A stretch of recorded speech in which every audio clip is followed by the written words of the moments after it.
Hi everyone, it's Michelle Lightworker here and welcome to Enlightened Conversations. I'm pleased to be able to have Jenny Smith from the Divorced Women's Club on the show today. And she's joining me and we're going to be chatting, I'm sure, about a lot of things to catch up because we haven't caught up in a little while. But Jenny's really passionate about helping women prepare to for the big D and also to leave and to support women once they've had a divorce as well. So there's a real beauty in what she does insofar as supporting a network of women through their journeys, which I love, and building a community on that. So welcome, Jenny. Thank you. It's great to be here. Great to see you. Yeah, I know. It's so cool, isn't it? And snap on the colours. Cool. I know. Yeah, coordinated as well. How cool is that? It's so funny because as I was choosing my what to wear, like they've obviously got a funny sense of humour because I was going through my wardrobe and they go, no. We'll show you. And I finally got to like the last thing and like, yep, that's it. And it was this. So it was divinely. There you go. I didn't go through that process. It was like, oh, that'll do. Yeah, they were probably matching you. They were like, let's yeah, every chance. Yeah. So I guess the last time we connected would have been probably early on in 2016, wouldn't it? We haven't sort of been in each other's. No, which is kind of sad that we kind of lose touch, but then lives are busy and that's what happens. But when we do get together, it's just like old times. It's good. I know. Oh God, yeah. It's like carrying on the conversation where it left off, which is awesome. Yeah. Always a sign of connection. But yeah, what have you been up to? Tell me more about it because I'm really interested. Wow. It started off to be a very big year actually already. I was lucky or very fortunate to have a segment on a current affair. That happened early in the early January, and then there's another follow-up with another magazine that I've been interviewed for. So in terms of more people knowing about what the work I do and about the Divorced Women's Club, it's been phenomenal. So that has really kicked things off. I'm also in the process, hopefully launching in a couple of days. I've teamed up with an ex-family lawyer, and we are now launching Separation Made Easy, which is a program where we step in beside them all the way through sitting in on financial meetings, legal meetings, 24/7 access to my phone to deal with anything in the moment. We're very, very excited about creating change in the way the current legal system works in terms of bringing relationships to a close more amicably and in a shorter period of time. That's our whole focus. That's amazing, and so that's available for women to. Women, it's available for women and men. And men too. And men, yes. I feel like that's awesome because it really helps to bridge the gap between. I guess it's a very traumatic experience for a lot of people, and I mean I've been through that myself. Yeah, I know. Yeah. I was the person to. Say, look, hey, you know, it's well, basically, I mean, I still loved the person, but I'd outgrown the relationship, and it wasn't a thing to do, and they didn't take it well at all. And so I think there's someone's sometimes ready to go, or they need help to get ready to go. And I think there's all those scenarios, situations that can occur, you know, when someone. Maybe it triggers their abandonment issues, which I think it did in my case with this person, and they, acted out and things like that. And so the service that you're talking about here, it sounds to me like it's trying to support both parties to get to a resolution of their things without having to go to court. Is that sort of Absolutely, yeah. So it's a fixed price program. We've got a little black book of professionals that we have spent a lot of time speaking to and getting on board to support us. And it is very much about keeping the costs right down and maintaining an amicable relationship throughout that. And of course, the people who benefit the most from that the children, if there's children involved. Yeah. Oh, absolutely. Yeah. And and that goes without saying that a lot of their trauma from the parents like naturally separating is enough. Absolutely. Yeah. If the parents can deal with their own stuff offline and not in front of the children, I feel like that will help the kids to be able to transition with all the changes themselves, you know. If they're busy worrying about their mum and their dad and what's going to happen and all those kind of things, I mean, that puts an undue pressure and an undue stress and anxiety on the children, doesn't it? Yeah, absolutely. Yeah, yeah. So it's a big issue, and it's something that absolutely needs to be addressed, and that's what our goal is now, is to shake up the current system. Oh, I love that. I think it's great. I think that there's a big hole there that needs to be filled. You know, and are you teaming up? So you've got a team of people. So it sounds to me like it's a very holistic approach there. Absolutely. Yeah, absolutely. Yeah. So it's sort of, they've got an online portal where everything is transparent. So all communication is online.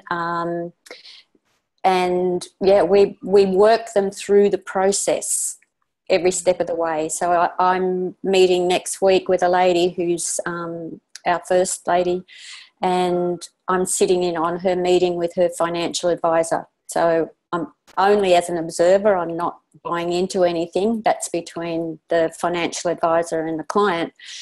But it gives me a different depth of understanding of what her particular situation is, which then helps us then, you know who is the next best person for her to speak to. Yeah, absolutely. So we manage all of that. We manage every part of that. Wow. So you'd have, like in those situations that women or men may be in with, there might be domestic violence, things like that. You've got some connections that can slide in there to help. Yep. That's really good, isn't it? Because I mean, I know a lot of marriages do tend to get to that point of, you know, how do I make a safe exit as well? Absolutely. Yeah. How does it work after that? So it feels like a real interesting service to be offering.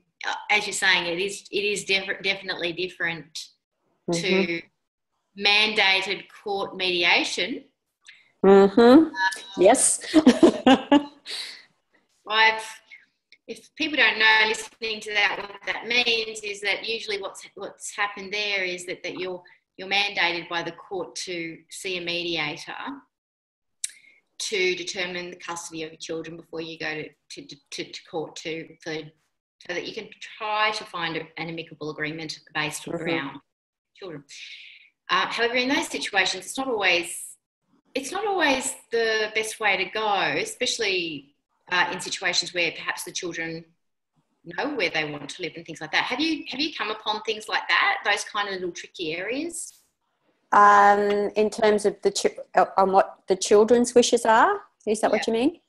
I think, well, our goal is that they don't get to court. Okay. So it's avoiding that. We've got a child psychologist on board. We've got mediators. We've got all of those people to really ensure that it doesn't get to court. And then using my skill sets around communication and mindset and all those things, looking at the bigger picture all the time, what's most important to you right now, and then what's most important to you moving forward, and keeping that as the goal, rather than the tit for tat and the stuff that in 5-10 years time the damage is done and you can't change. It's that thing is, what are the consequences of the decisions that we make? And they happen now. And they carry on into the future. So very much about getting them aligned with being congruent with the decisions that they make, and that they're coming from the right place when they make those decisions. Yeah, I think that's really important, isn't it? And I mean, because I guess I bring this up because I had a situation recently with a close friend of mine that has had some court orders in place, and the children want, they're actually it's the divorce has happened, and this is now 10 years on, and the children are now getting to a point where they don't want to particularly participate in spending a lot of time at a certain parent's place. Yeah. And what's happened now, in order to change court orders, and this might be totally out of your field of expertise, and that's fine. I'm bringing it up because it's relevant. It's absolutely relevant. Yeah. And so in order to and the children, one of them's 15, the other one's 13, the other one's 10. And they all feel consistently about not having any more sleepovers at this person's place for feelings that they're strongly about. And so then my friend actually gotten a letter saying you need to attend mediation in order to change these orders. Yeah. And she's actually spoken to her children about it, but it came from them, not from a mum, because the mum was supporting the relationship. Anyway, and then the mediators, she's spoken to the mediator and said, look, hey, are you open to hearing from the children? Because they actually want to share what they feel confidentially. And the mediator has said, no, this is the process. You have to come to these sessions. You have to do that session, and then you have to do this parenting course, and then you have to have an independent assessment, and then your children will be independently assessed without anybody present, and then it will be determined. And I'm thinking, holy crap, that's so disconnected. Like, the kids obviously have something they want to say. There's something going on. They want to actually communicate. Like, what? Yeah. I was thinking, sounds really backwards. Going on. It does. And then the kids are then dragged through this whole interrogation process, which is crippling for them. I think it astounds me. It absolutely astounds me. So the more we can do, and we haven't faced that yet, but when and if that does happen, then we will be looking at a better way for that to happen. Absolutely. Yeah. It's that post stuff, that can happen. Yeah. Kids grow up. The kids grow up, but there's a lot of reasons that they don't want to stay with the other parent. It could be because they've now got a new partner and they don't like that partner, or it can be any number of reasons. But at the end of the day, the kids, it doesn't mean the end of a relationship. It just means that they want to do something differently than what it's currently been doing. So, yeah. Exactly. Spot on ski. Like, you've got ding, ding, ding, because that's exactly what's happened. Yeah. And, and also, what I found myself with my own two daughters and growing up and them, where they're becoming teenagers and they've got their own jobs and they don't want to go to-ing and fro with their friends, they want to do sleepovers and they want to go party and do all that stuff teenagers do. They don't want to have to worry about to-ing and froing and blah, blah, blah. And it's like, well, I guess you get to a point where you have to, at some point, realise that they're going to self-determine what they want to do. And if you don't support, how do they then learn to be independent? Yeah.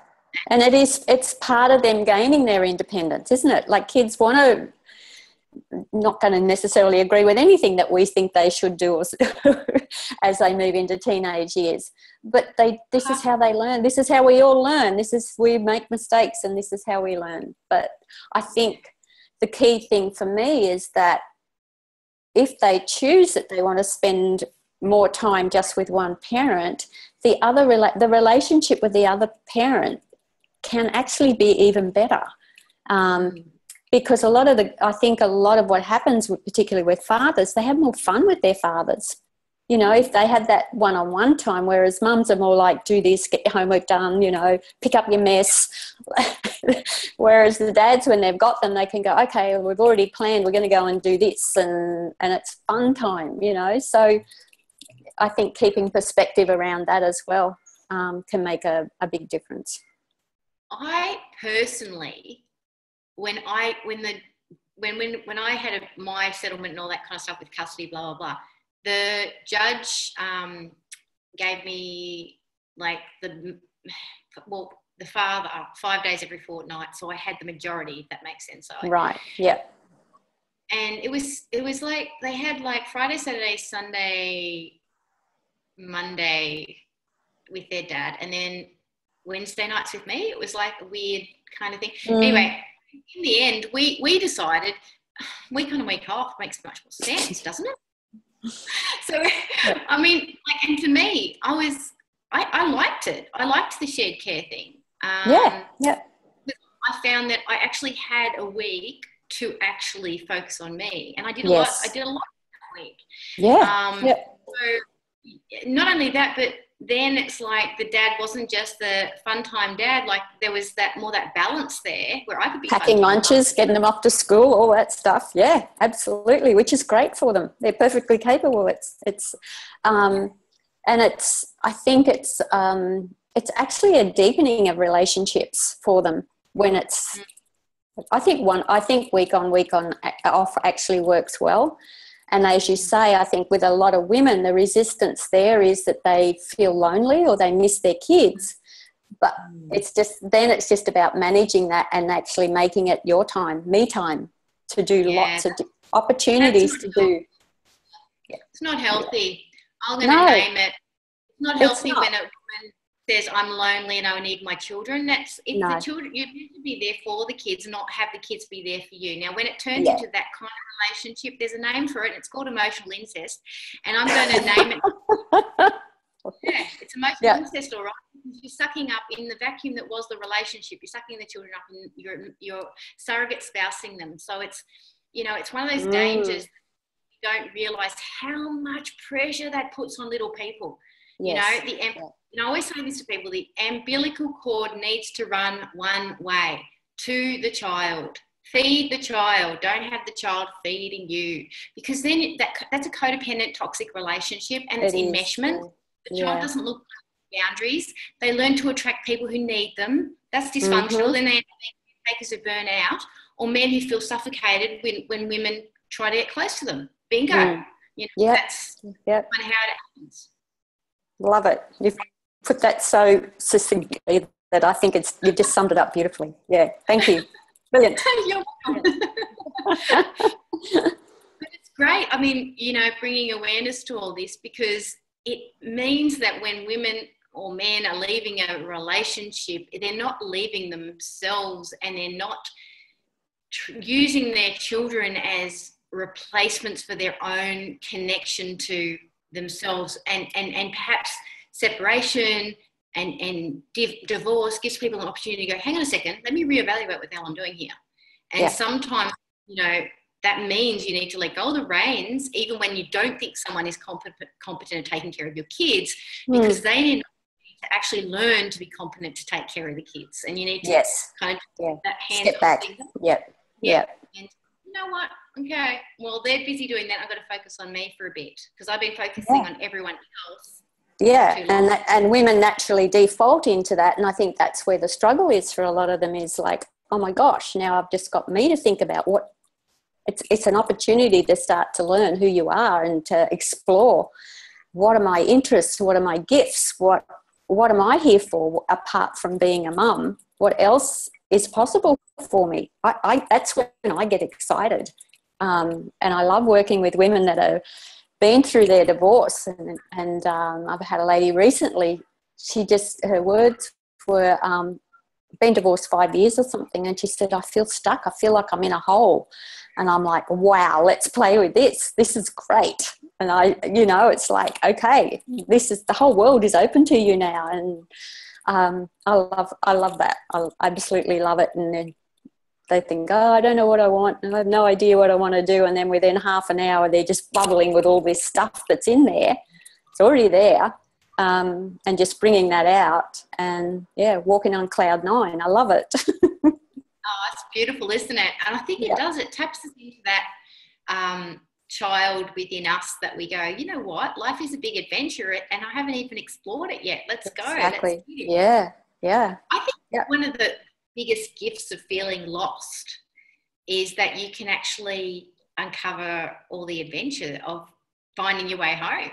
Like, it's like, okay, cool, okay, I feel lost. All right. This means that the huge adventure on my way back home. So how cool is that? Yeah. And you might go down one path and you go, no, that's not it. And you come back and then you try another one. No, that's not it. So it's that testing all these different things. And when you hit your thing, you just know when you've found whatever that path is for you, whatever that journey ahead is for you that you're prepared to step into. Yeah.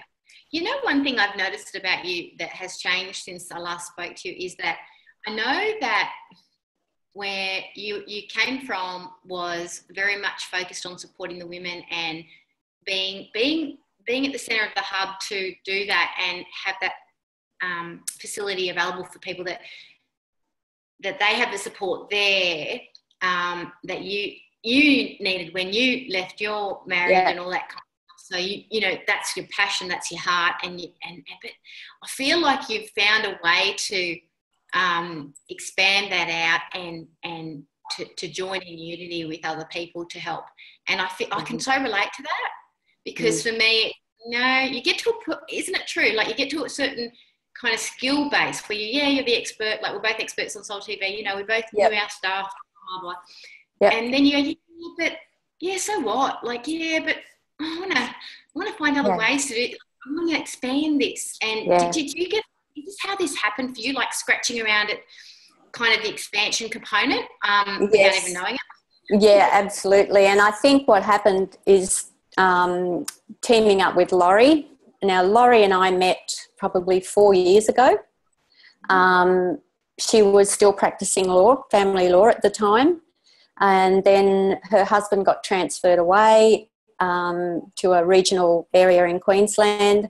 So she sold her practice and went with that. Now she's been back in Brisbane probably maybe 6 or 7 months, and we connected straight away, and it was just like bang, just straight away. It's been this.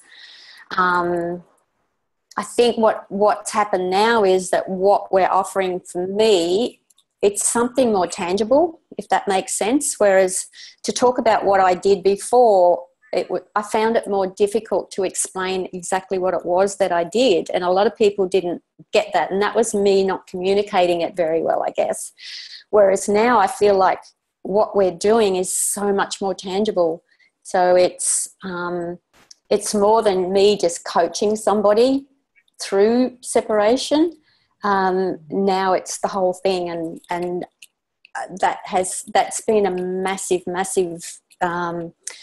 what's the word? More than a shift. It's just opened up my world in terms of what is possible now and making a much bigger difference. I'm all about revolutions, Jenny. Yeah, really. I was just saying to Anne Alexson just before, like literally about half an hour ago, okay. I was just saying to her, this isn't a TV show, it's a revolution. It's a movement. She'd be up for that too. She's up for that. I was like, yeah, totally. Enlightenment, it's an enlightenment movement. So you know, what I'm sensing about what you're doing is it's totally revolutionising stuff. It's totally cracking things open, and it's totally shining the light in the places that need to have light shined on, and providing support for people to be able to walk through it with eyes wide open and also feeling safe, which I think is awesome. Yeah.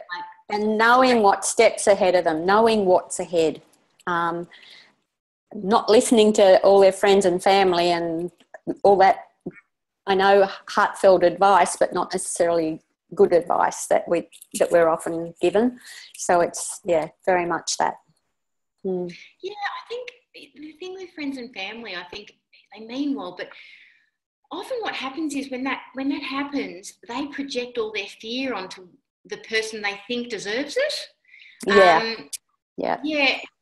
Like, you know, for instance, I remember when I separated from my husband, a lot of projection came onto me and still exists to this day, that I cheated on my husband. Yeah. It's like, what? Where did that come from? Exactly. And I got the same thing. Then it was that was the first thing my mother said to me. Who are you having an affair with? Was like, oh my God, really? All I wanted was my mum. myself. I'm having a feeling myself. Is that all right with you? Yeah. So. I think that's do you know what though? The effect that has on children is huge, because on some level I think my kids feel that they carry the shame of something that didn't exist, even though they don't believe it happened either. But they're still like, when they're around that part of the family, they're like, I can tell when they're talking to me, it's like they don't feel free, it's something not quite right. And I think too, was something that I realised. I didn't realise the impact it would have on family and extended family, because what we've actually done is caused upheaval in their world as well. So their sense of a place in our world or in our lives has been disrupted as well. And I think that I realised that fairly early on. I thought, wow, this isn't about me. This is about what's going on for them. And then I realised then that family unit was important to them as well. So it's just that ripple effect of separation and divorce that affects so many different people. Friends, like, I don't know about you, I lost a lot of friends as well. Oh my God, yes, I lost people that sort of happened that I never had too. Yeah, and they feel like they have to choose sides, and because I fell into the category of the bad guy, so they chose to support my ex-husband, and I understand that, but it hurts. It still hurts, and it's all of those ramifications from the decision we made, knowing that it's the right decision for us, and still being able to just put one foot in front of the other and continue down that path. It doesn't mean it's easy, and being aware of the impact it has on the people we love the most is really difficult, including our ex-husbands, so yeah. It's this thought that it's interesting, like the way the world works is that, like if I was to speak nastily about you, just say, for instance, say Jenny's a bitch, whatever, and you say all this awful nasty crap about you that wasn't true, you could sue me. Like, you could actually sue me for defamation of character. Like, you know what I'm saying? Yeah. And yeah, when it comes to divorces, I mean, I had all my clients got an email that I was a cheater. I'm sure I lost clients too. I mean, and yet in these kind of scenarios, that's almost like there's an sense of entitlement for people to be able to share whatever they want about slander. Yeah. It's really hard to, I think it's hard to maintain your integrity when your character is being assassinated. Yeah. Because I would say I was a fairly evolved person at that stage, because this was going back 2004. So that's like a while ago. Yeah. But I'd done my counselling practice for a while and whatnot. But I still felt highly traumatised, and I still felt like I wasn't allowed back in the house. I couldn't even see my kids. It was a really weird, like bloody planet Pluto or something. I had no idea what was going on. And so, sometimes it doesn't matter how evolved you are. It doesn't matter how much therapy you've had or how together you are. If these kind of scenarios that you're walking through as a person who has perhaps made the decision to leave a relationship happen, seriously, Jenny, if I had all of the services available to me that you're handing out, I would have just gone, where do I sign? Like, I need all the help I can get right now. Yeah. It's hard to walk through this, really. Yeah. Well, as I said, we're very excited about it. We're really excited. So can't wait for it to launch. Hopefully in the next couple of days. Yeah. Yeah. Well, I mean, by the time this episode airs, it will have launched. So let people know, just while I'm taking a moment to tell you what date your episode is on, just to let them know where to find you. Okay. Like your website and... Yeah. So 23rd of April. Okay. Awesome. So that's plenty of time. It is plenty of time. Yep. Yeah. It'll be all rock and rolling by then. We'll probably have updates on updates. Yeah, we should have it running incredibly smoothly by then. Hopefully ironed out all the little glitches that may appear. So, And what's the actual website that they could find it? Is it Divorce Women? No, it is separationmadeeasy.com. And we are also negotiating to take it into Hong Kong and Singapore. So, awesome, because that was my next question, is whether or not this is something that you can take globally as a model. I was actually seeing the United States. Yeah. Hong Kong and Singapore, fantastic. Yeah. We do feel that once we get the model right, sound and working really well, that is something that can be replicated, and that's our goal. Yep. Oh, fantastic. Yeah. Oh, that's so good. So what else is floating your boat at the moment? What else is new? Floating my boat. Oh my gosh. I've been in New Farm now for 12 months. So I've been in Brisbane nearly 3 years now already, which is unbelievable. But I feel like I'm home now. I've really settled in here. It takes time to meet new people and make new friends. And so personally, I'm very much at home, and also made a commitment to go back up to Noosa every 4 to 6 weeks. Every 4 to 6 weeks for a weekend. I was up there last weekend, and I'm heading up again this weekend, and I realised how much I miss that part of me as well. Mm-hmm. So I guess it's been all work, and it's been a lot of hard work. I had a couple of health issues last year that knocked me for six for a little while, and it was just that being able to step back and go, what's really important here? And look, I wasn't on my deathbed or anything like that. Don't get dramatic about it, but I did ask that question: if this was worse than what it is, what would I regret the most? And that really, I really had to go inside and just really get in touch with that. And it was family, friends, long-term friends, new friends, all of those things that are really important to me. And the other thing then, of course, was that I hadn't done everything I could possibly do with my business and I'm getting goosebumps. Yeah. That was it. It's just keep going.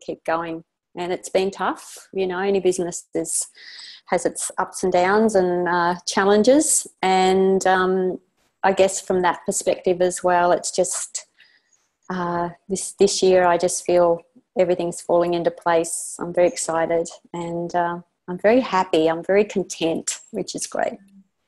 Oh, that's so awesome. Yeah, that's awesome, honey, because I think, I sense there was something that needed to shift in your world, and it feels like it's shifted, but isn't it true though? It's a bit like, when you're going through separation, it's like sometimes you can't really put your finger on what it is, and it takes the divorce, or it takes the separation, or it takes the health scare, or whatever, however it presents itself, to go, what do I really need to do? What's important to me? What's really important to me? And helping us to dive into that a bit more, rather than, I think sometimes we get caught in our own little busy, I know we're very busy people, aren't we, Jenny? Yes, we are. So we, can get caught up in the details of all the busyness, which is exciting, but sometimes we can miss something that's really important. And it feels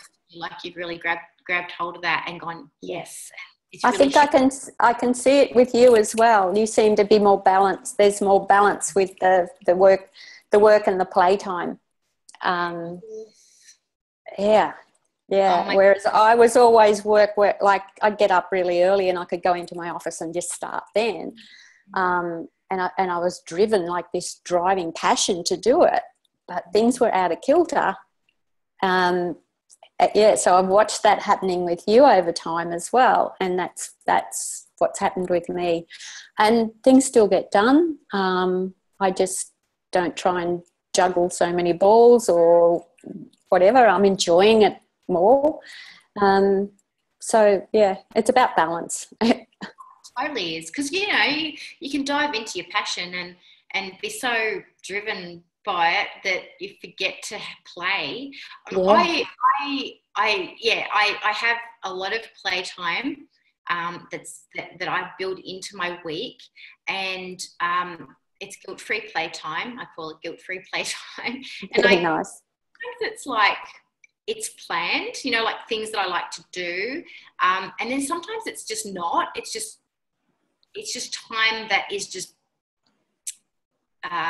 whatever I feel like doing in that space, and I find that's very healing, because it means it's kind of like I don't have to plan my free time, which I know it sounds probably weird to people. Why would you plan your free time? I think it's just being more spontaneous.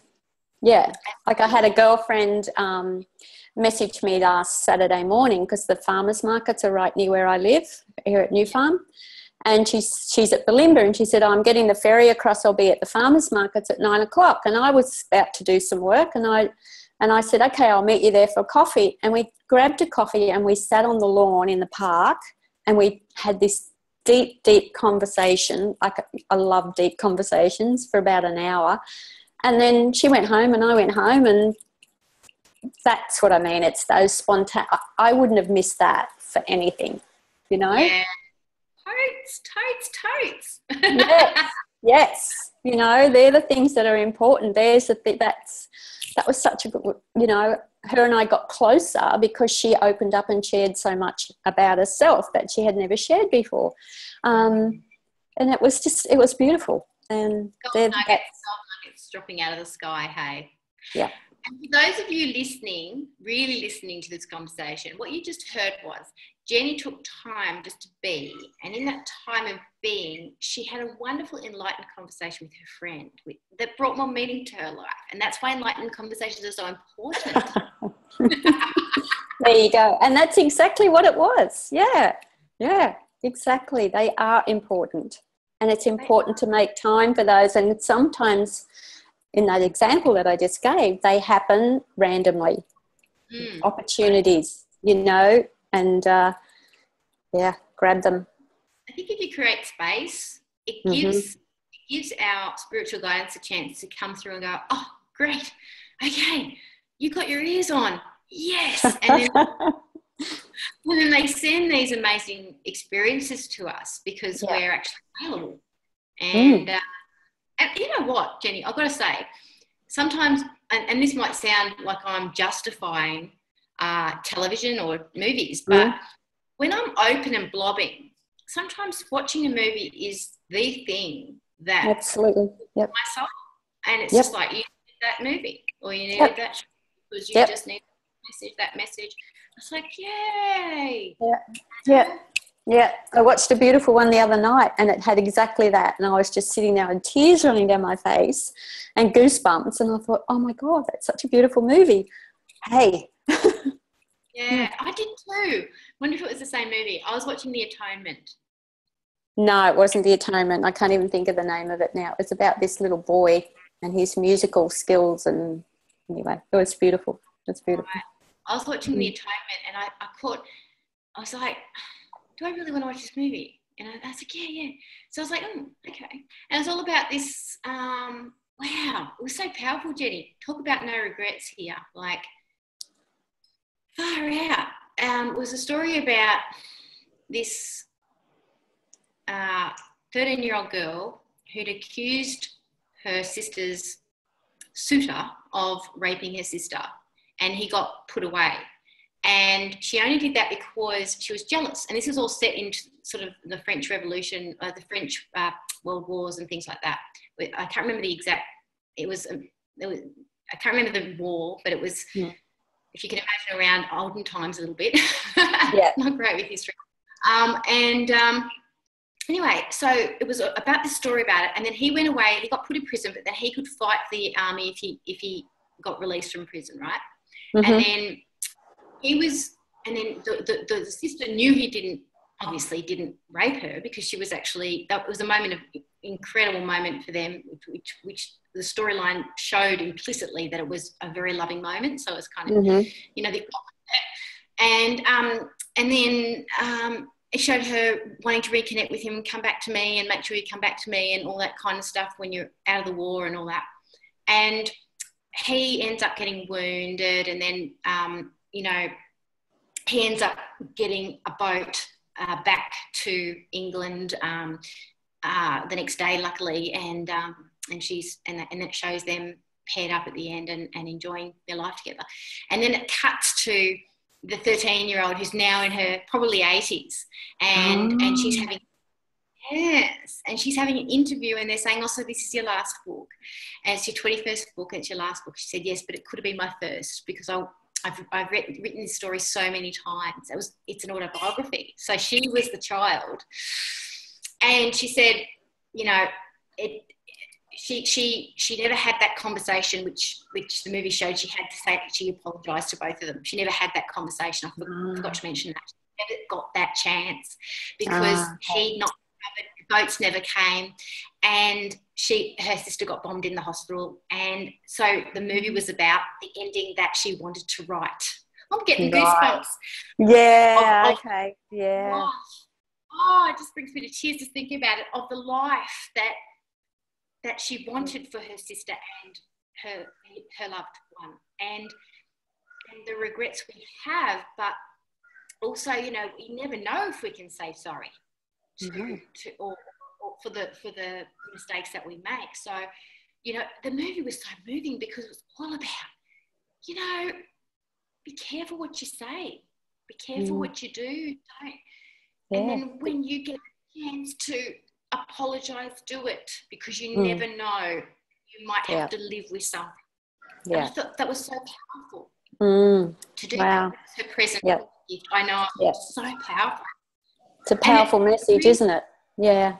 Regrets, no regrets. It comes back, on your deathbed. No regrets.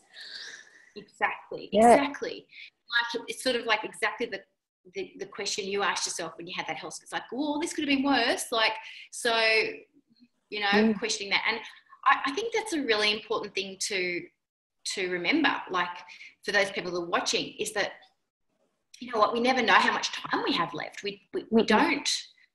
Don't waste a second.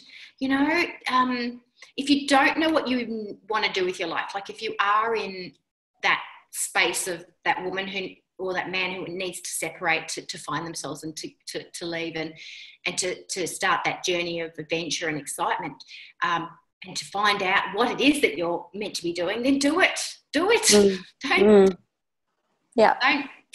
guess yourself if you're feeling that you need to do it. Yeah. I think we all have a North Star that we're meant to follow. Yeah. So it's for me, it's around finding your own North Star. I love that. Yeah. That's beautiful. North Star. Yeah. That's our guiding light. Yeah, the North Star. Totally. Well, I feel like it's a very expansive year, and I feel like that I'm excited. I can't wait to watch the journey with you, Jenny, because I'm excited to see what is available. I'm excited to refer people along to you. I'm excited that you're creating and forging a new way of doing things, and that there's potential for this to actually expand into a global framework so that it's across the globe. So exciting. Yeah. So I'm please make sure you keep me in the loop with everything that you're doing. I will, for sure. Yeah, absolutely. Yeah. All right, my love. Well, that's beautiful. Thank you so much for joining me. Yeah, and I look forward to continuing to enjoy the journey with you, sister. Beautiful. Thanks so much. It's been great.